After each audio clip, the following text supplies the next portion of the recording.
दो बहुएं और चालाक बुआ सास दीपा और अनीता दोनों ही देवरानी और जेठानी थीं।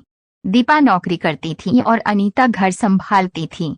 उनका परिवार बहुत बड़ा था, सास ससुर और उन दोनों के बच्चे, कुल मिलाकर घर में 10 लोग थे। और आज कई सालों बाद उनकी बुआ सास अपने भाई के पास रहने आई थी।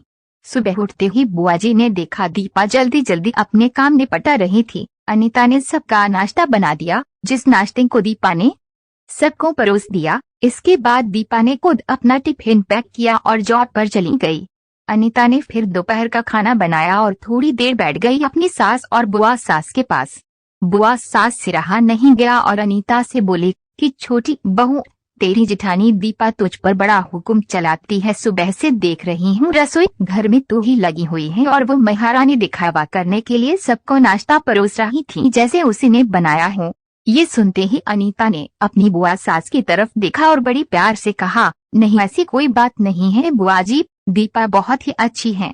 बुआ बोली, तू बहुत भोली है अनीता, पर मैं सब समझती हूँ, इतनी बोली मैं ऐसे ही नहीं हुई। अनीता से अब रहा नहीं गया और वो बोली कि बुआ जी, आपको दीपा दीदी का बाकी सबको नाश्ता परोसना दिखा, मगर आपको ये नहीं पता कि उन्होंने मुझे डांट कर सबसे पहले नाश्ता करवाया, फिर चाय पिलाई, और वो रोज ही मुझे सबसे पहले ही नाश्ता करवा देती है, वरना सबका नाश्ता बनाते तो मैं नाश्ता ही न कर पाऊँ। वो मेरा कितना ख्याल रखती हैं।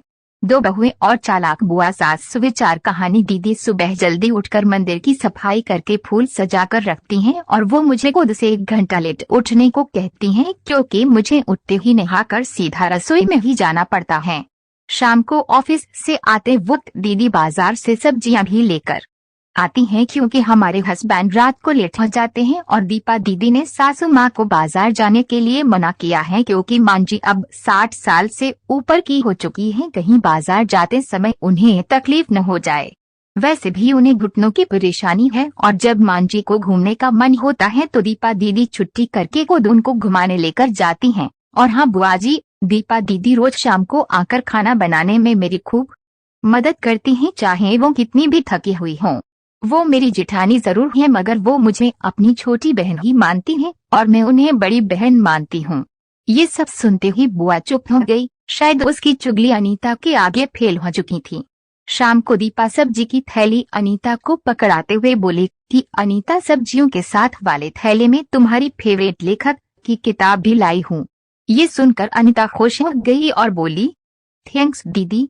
अनीता सब्जी की थैली किचन में रखी और किताब रखने अपने कमरे में चली गई। तभी बुआ जी ने दीपा को आवाज दी, बड़ी बहू जरा यहाँ आना। दीपा बोली, जी बुआ जी। तभी बुआ बोली कि तुम इतनी मेहनत करके कमाती हो और ऐसे ही फालतू किताबें खरीद कर पैसों की बर्बादी कर रही हो, वो भी अपनी देवरानी के लिए। वो तो वैसे भी घर में करती ही क्या है, तुम दिन भर मेहनत करती हो और वो घर पर आराम करती हैं। दो बहुएं और चालाक बुआ सास। सुविचार कहानी। इस बात पर दीपा मुस्कुराई और बोली, क्या बुआ जी आराम, और अनीता उसे तो कह कह कर आराम करवाना पड़ता है, सुबह से बेचारी लगी ही रहती हैं।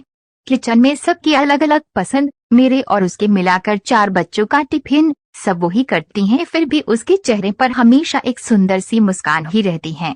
सुबह की चाय पीने का भी समय नहीं रहता उसे, और जब दोपहर बच्चे आते हैं फिर उनका खाना, उनकी पढ़ाई सब वही देखती हैं। वो है, इसलिए मुझे बच्चों की चिंता भी नहीं रहती और मैं अपना पूरा ध्यान ऑफिस में लगा पाती हूँ। कुछ दिनों पहले ही प्रमोशन मिला है। मम्मी पापा की दवाई कब खत्म हुई और कब लाना है, ये सब वही ध्यान रखती हैं। घर पर भी कभी कौन सा रिश्तेदार आता है, उनकी सेवा भी वही करती है। और बुआ जी, घर पर रहकर घर और बच्चे संभालना कोई छोटी बात नहीं। मेहमानों की भी अवभगत अनीता बिना किसी शिकायत के करती है। उसे तो बस पढ़ने का ही शौक है। फिर क्या मैं अपनी छोटी बहन की छोटी सी इच्छा भी पूरी नहीं करूंगी? अगर उसकी इच्छा मैं पूरी नहीं करूंगी तो कौन करेगा? अब तो बुआ की पूरी तरह से ही बोलती बंद हो चुकी थी। फिर दीपा भी अपने कमरे में चली गई। ये सारी बातें दीपा की सास पीछे खड़ी हुई सुन रही थी। वो बुआ के पास आकर बोली कि जी, ये दोनों देवरानी जेठानी जरूर हैं, मगर इनका प्रेम 2 सगी बहनों से भी ज्यादा बढ़कर है। ये दोनों ही एक दूसरे का अधूरापन पूरा करती हैं। मेरी घर की मजबूत नींव हैं ये दोनों। दो बहुएं और चालाक बुआ सास की कहानी कैसी लगी कमेंट कर। ऐसे ही वीडियो देखने के लिए मेरे चैनल को सब्सक्राइब करें। कमेंट में जरूर बताना कैसा लगा वीडियो। धन्यवाद जी।